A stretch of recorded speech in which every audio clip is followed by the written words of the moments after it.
सुप्रभात प्यारे बच्चों कैसे हो आप। उम्मीद करती हूँ कि आप अपने घर में सभी सुरक्षित होंगे। बेटे आपका छुट्टियों का जो गृह कार्य है वो आपको मिल गया होगा। वेबसाइट पर आपने चेक कर लिया होगा और मुझे तो लग रहा है कि बच्चों ने कर भी लिया होगा, है ना। और दूसरा आपको परियोजना कार्य भी दिए गए हैं। पहले एक परियोजना कार्य दिया गया था, उसके बाद भी आपको 4 परियोजना कार्य और दिए गए हैं। उन 5 में से आपको कोई एक परियोजना कार्य जो है तैयार करना है। और ऑनलाइन जो हमारी क्लासेस होती हैं सैटरडे को, शनिवार को, उसमें पूरा आपको समझाया जाता है कि कौन सा परियोजना कार्य किस तरह से करना है, किस पॉइंट में क्या क्या लिखना है। तो इसलिए आप जो ऑनलाइन क्लासेस होती हैं उन्हें जरूर अटेंड करें, ठीक है। और मेरे इस चैनल को लाइक करें, शेयर करें और सब्सक्राइब करें, जिससे कि आपको मेरी सारी आगे की आने वाली नोटिफिकेशन भी मिलती रहे। और आपको कोई भी दिक्कत परेशानी है, कुछ पूछना चाहते हैं, तो आप मेरे कमेंट बॉक्स में जाकर अपना नाम, रोल नंबर और अपना सेक्शन लिखकर पूछ सकते हैं। तो बेटे पिछली वीडियो में मैंने आपको कराया था व्याकरण पार्ट 2। उसमें मैंने आपको करवाया था कि वर्ण क्या है, वर्ण किसे कहते हैं, ठीक है, उसके कितने भेद हैं। भाषा की सबसे छोटी इकाई वर्ण कहलाती है। उसके 2 भेद बताए थे मैंने, स्वर व्यंजन, और स्वर के भी आगे मैंने भेद बताए थे, ह्रस्व स्वर और दीर्घ स्वर। इनका पूरा डिटेल मैंने आपको बताया था। फिर मैंने व्यंजन बताया था कि व्यंजन के भी 3 हैं, 3 भेद, स्पर्श व्यंजन, अंतस्थ व्यंजन और ऊष्म व्यंजन। क से म स्पर्श व्यंजन, और अंतस्थ व्यंजन थे य, र, ल, व, और ऊष्म व्यंजन थे श, स, स, ह। तो आइए आज हम आपकी हिंदी की कक्षा में करते हैं व्यंजन तालिका को एक बार देख लेते हैं कि व्यंजन तालिका में कितने व्यंजन हैं, और संयुक्त व्यंजन और द्वित्व व्यंजन। उसके साथ साथ हम करेंगे आगत ध्वनियां, नुक्ता वाले शब्द, ठीक है। आइए चलते हैं आपकी हिंदी की कक्षा में। देखिए बेटे, ये देखिए व्यंजन तालिका। ये व्यंजन तालिका मैंने तैयार की है क से ह तक।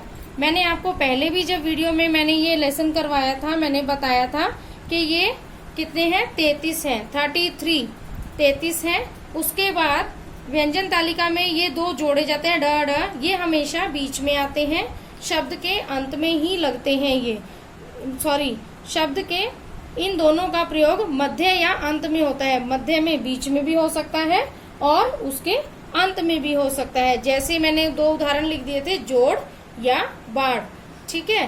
तो ये मिलाकर कितने हो गए, 35 हो गए। उसके बाद हमने क्या किया था, याद है आपको, संयुक्त व्यंजन किए थे। संयुक्त व्यंजन में क्ष, त्र, ज्ञ और श्र, ये सभी संयुक्त 2 व्यंजनों को जोड़कर बनते हैं। 2 व्यंजनों को जोड़कर बनते हैं। देखिए मैंने नीचे ये जोड़कर बताए हैं।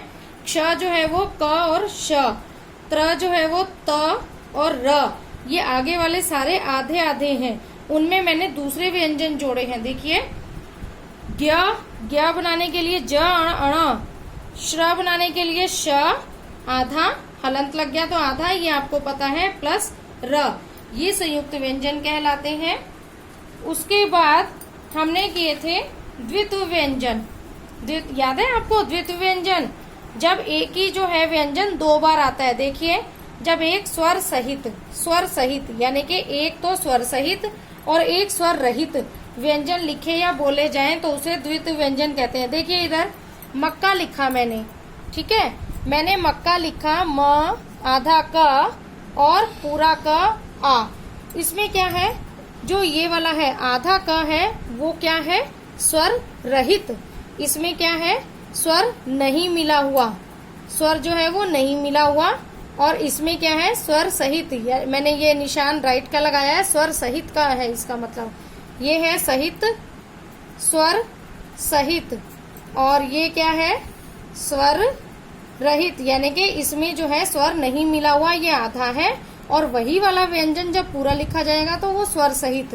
तो ये क्या है, जब एक ही व्यंजन 2 बार आए, पहले आधा और फिर पूरा, तो वो क्या कहलाता है, द्वित्व व्यंजन। द्वित्व का मतलब ही 2 बार आना, 2 बार किसी व्यंजन का आना। देखिए जैसे मिट्टी में भी ट जो है वो पहले आधा है फिर पूरा ट है, ठीक है। आगे आ जाइए बेटा, आगे है आगत ध्वनियां। ये भी ध्वनियां हैं जिनका प्रयोग अंग्रेजी भाषा, अरबी भाषा और फारसी से हुआ है। फारसी से आए कुछ शब्दों के शुद्ध उच्चारण के लिए जो मैं आपको शब्द बताऊंगी वो कोई तो अंग्रेजी भाषा से आया है, कोई अरबी भाषा से आया है और कोई फारसी भाषा से आया है, लेकिन वो क्या है, हिंदी में प्रयोग किए गए हैं। शुद्ध उच्चारण के लिए हिंदी में प्रयोग किए गए हैं। ये ध्वनियां हैं ओ, आ नहीं, ओ, मतलब आ में ओ की आवाज भी आ रही है। ठीक है, इसका है ओ को अर्धचंद्राकार भी कहा जाता है।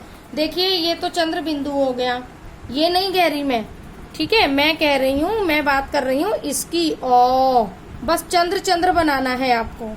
ठीक है, ओ को अर्धचंद्राकार भी कहा जाता है। इसका प्रयोग अंग्रेजी शब्दों को हिंदी में लिखते समय किया जाता है। अंग्रेजी के शब्द जब आप हिंदी में लिखेंगे तब आप इसका प्रयोग करेंगे। जैसे डॉक्टर, देखिए मॉल, शॉल, बॉल, कॉल, ये सब जो है इसी के अंतर्गत आएंगे। देखिए मैंने क्या किया, डॉक्टर पहले मैंने इंग्लिश में लिखा, फिर मैंने उसको हिंदी में लिख कर दिखाया है। ठीक है, हिंदी में लिखते हुए इसका प्रयोग होता है। ऊपर भी कहा गया है कि अंग्रेजी शब्दों को जब हिंदी में लिखते हैं, डॉक्टर को अगर डॉक्टर लिखेंगे, वैसे तो डॉक्टर को चिकित्सक कहते हैं, आपको पता है, लेकिन अगर डॉक्टर को डॉक्टर लिखना है तब इसका प्रयोग किया जाता है। अर्धचंद्राकार के नाम से भी इसे जाना जाता है। ठीक है, उसके बाद आ जाइए नुक्ता वाले। ज अंग्रेजी के जेड ज जो है वो जेड में जेड कहलाएगा और फ जो है वो PH। ठीक है, ज और फ इनके नीचे ना बिंदी लगती है, बिंदु लगती है एक, उसको ये दोनों अरबी फारसी और अंग्रेजी के शब्दों में मिलते हैं। ये दोनों जो हैं ज और फ कहाँ मिलेंगे आपको, अंग्रेजी भाषा में मिलेंगे, अरबी भाषा में मिलेंगे और फारसी भाषा में मिलेंगे। ठीक है, जो ज और फ, ज नहीं बोल रही बेटे मैं बोल रही हूँ ज यानी कि जेड इंग्लिश का जेड, और फ के नीचे एक बिंदी होती है जिसे नुक्ता कहते हैं। जैसे मैंने यहाँ लिख दिया है, देखिए सजा, मैंने पहले भी आपको बताया था सजा क्या मतलब कि घर को सजाओ या घर सजा। ठीक है, सजा का हो गया आपका नुक्ता वाला शब्द, यानी कि बिंदु आ गई। फरियाद, बिंदु आ गई है। जरूरत नहीं बोलते, जरूरत, जेड से, अगर आप जरूरत को इंग्लिश में जरूरत लिखेंगे तो वो जेड से होगा। ठीक है, ज और फ से बनने वाले शब्दों का सही उच्चारण करने के लिए इनका प्रयोग किया जाता है। जो ज और फ से बनते हैं उनमें इनका उच्चारण करने के लिए इन्हीं का प्रयोग किया जाता है। ठीक है, अब आ जाइए एक ये विशेष बात है कि हिंदी के सभी व्यंजनों में अ ध्वनि शामिल होती है।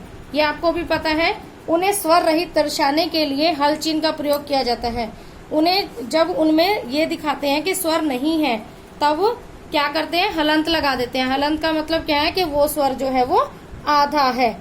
तो ये था आज की हमारी वीडियो का विशेष भाग।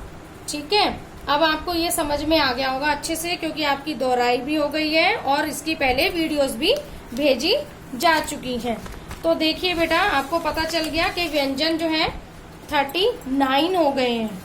ठीक है, कैसे पता चल गया, ये देखिए 33, फिर 2 और मिलाए जो बीच में और मध्य में प्रयोग होते हैं, ड और फिर है संयुक्त व्यंजन। ठीक है, संयुक्त व्यंजन 4 हैं। उसके बाद आगत ध्वनि, नुक्ता, ये सब मैंने आपको करवा दिया है। इस वीडियो से संबंधित कोई भी दिक्कत परेशानी है तो आप मेरे कमेंट बॉक्स में यूट्यूब पर जाकर मेरे चैनल में कमेंट बॉक्स में जाकर आप लिख सकते हैं अपना नाम, रोल नंबर और कक्षा के साथ और अपने सेक्शन के साथ, कक्षा 6ठी और सेक्शन। ठीक है, सेक्शन जरूर लिखें जिससे कि हमें पता चल जाए। धन्यवाद।